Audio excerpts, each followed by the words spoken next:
Theosophical society के विश्वास के अनुसार हर 2000 वर्षों में वर्ल्ड टीचर लॉर्ड मैट्रेया किसी मानव शरीर में अवतरित होते हैं। पहले श्री कृष्ण आए, फिर ईसा मसीह और 20वीं सदी की शुरुआत में एक और अवतार का समय आ चुका था। 1909 भारत के एक समुद्र तट पर थियोसोफिस्ट चार्ल्स लीडबीटर ने एक किशोर को देखा और उन्हें एक दिव्य अनुभूति हुई। यह लड़का जिद्दू कृष्णमूर्ति अगला विश्व शिक्षक बनेगा। लीडबीटर को उस लड़के की सरलता ने चौंका दिया, जिसमें स्वार्थ का नामो निशान भी नहीं था। थियोसॉफिकल सोसाइटी के अन्य सदस्य भी इस पर सहमत हो गए। उन्होंने उस दुबले पतले लड़के को गोद ले लिया, जिसे उसके अध्यापक अक्सर उसकी मूर्खता के लिए पीटते थे। उन्होंने उसे भोजन, वस्त्र और शिक्षा दी। धीरे धीरे वह अस्त व्यस्त बालक एक शैतानी रूप से सुंदर युवक में बदल गया। एक भविष्यवाणी का निर्माण 1911 में थियोसोफिस्टों ने order of the star in the east का गठन किया, जिसका उद्देश्य विश्व शिक्षक के आगमन की तैयारी करना था। कृष्णमूर्ति को इस संगठन का प्रमुख बनाया गया। उसे इंग्लैंड ले जाया गया, जहां उसकी शिक्षा जारी रही और हर जगह उसे मान सम्मान मिला। उसकी सादगी और संतोष का आभा मंडल हर किसी को प्रभावित करता था।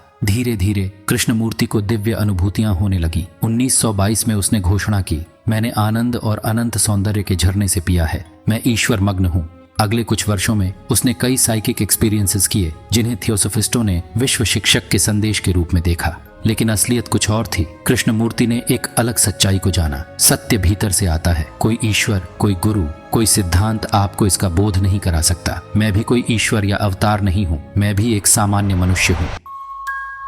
1929 में कृष्णमूर्ति ने सबको चौंकाते हुए ऑर्डर ऑफ द स्टार को भंग कर दिया और थियोसॉफिकल सोसाइटी से अपना नाता तोड़ लिया। अब कृष्णमूर्ति बन गया एक दार्शनिक, जिसका उद्देश्य था लोगों को भीतर की सरलता और स्वतंत्रता का मार्ग दिखाना। भूतकाल की स्मृतियों और भाषा के आवरण को हटाकर कोई भी वह आनंद प्राप्त कर सकता था जो कृष्णमूर्ति के व्यक्तित्व से झलकता था। थियोसोफिस्टों ने उसे छोड़ दिया, लेकिन उसके अनुयायियों की संख्या पहले से कहीं अधिक बढ़ गई। एक नया प्रकाश कैलिफोर्निया में, जहां वह अधिक समय बिताता था, कृष्णमूर्ति को लेकर भक्ति की हद तक दीवानगी फैल गई। कवि रॉबिन्सन जेफर्स ने कहा, जब कृष्णमूर्ति किसी कमरे में प्रवेश करते थे तो ऐसा लगता था मानो प्रकाश से वह स्थान भर गया हो। लेखक ओनल्डस हक्सले, जो लॉस एंजलिस में उनसे मिले, उन पर मुग्ध हो गए। हक्सले ने लिखा, उन्हें सुनना वैसा ही था जैसे बुद्ध के प्रवचनों को सुनना। इतनी शक्ति, इतनी आंतरिक समझ। अभिनेता जॉन बैरीमोर ने उन्हें बुद्ध का किरदार निभाने का प्रस्ताव दिया, जिसे कृष्णमूर्ति ने विनम्रता से अस्वीकार कर दिया। भारत में जब वे यात्रा करते,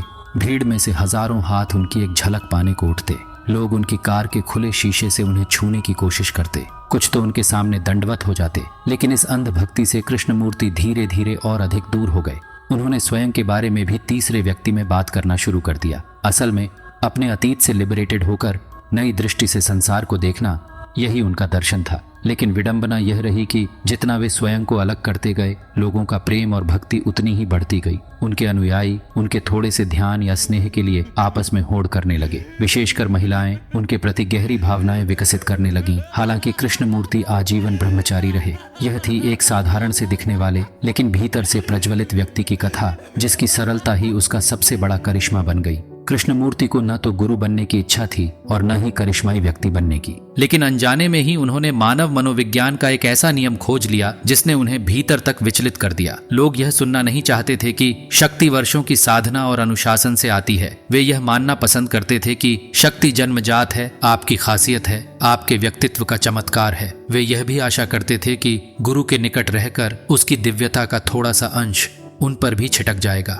वे कृष्णमूर्ति की किताबें पढ़ना नहीं चाहते थे या वर्षों तक साधना नहीं करना चाहते थे। उन्हें बस उनके पास रहना था, उनकी उपस्थिति में स्नान करना था, उनकी बातें सुननी थीं। वह प्रकाश महसूस करना था जो उनके साथ कमरे में प्रवेश करता था। कृष्णमूर्ति ने सरलता को सत्य की ओर जाने का मार्ग बताया था, लेकिन उन्हीं की सरलता ने लोगों को यह भ्रमित कर दिया कि उनमें कोई अद्भुत शक्ति है, जिसे कृष्णमूर्ति न केवल नकारते थे बल्कि व्यंग्य में उड़ा भी देते थे। गुरु प्रभाव सरप्राइजिंगली रूप से सरल है। यह वह चमक नहीं है जो अधिकतर करिश्माई व्यक्तित्वों में होती है, बल्कि एक शांत रेडिएंट ऑरा है। और द ऑरा ऑफ एनलाइटनमेंट, एक आत्मज्ञानी व्यक्ति के भीतर एक गहरी संतुष्टि होती है जो उसकी उपस्थिति से बाहर तक निकलती है। यही वह आभास है जिसे निर्मित करना होता है। मुझे किसी चीज की जरूरत नहीं है, मैं पूर्ण हूँ। लोग स्वाभाविक रूप से खींचते हैं उनकी ओर जो भीतर से प्रसन्न हो। शायद वे भी उस प्रसन्नता का अंश पा सकें। कम शब्द, अधिक प्रभाव। आप जितना अनक्लियर रहेंगे, उतना ही लोग अपनी कल्पनाओं से आपको पूजेंगे। दूरी बनाए रखिए। यह दूरी लोगों के दिलों में और अधिक प्यास जगाती है।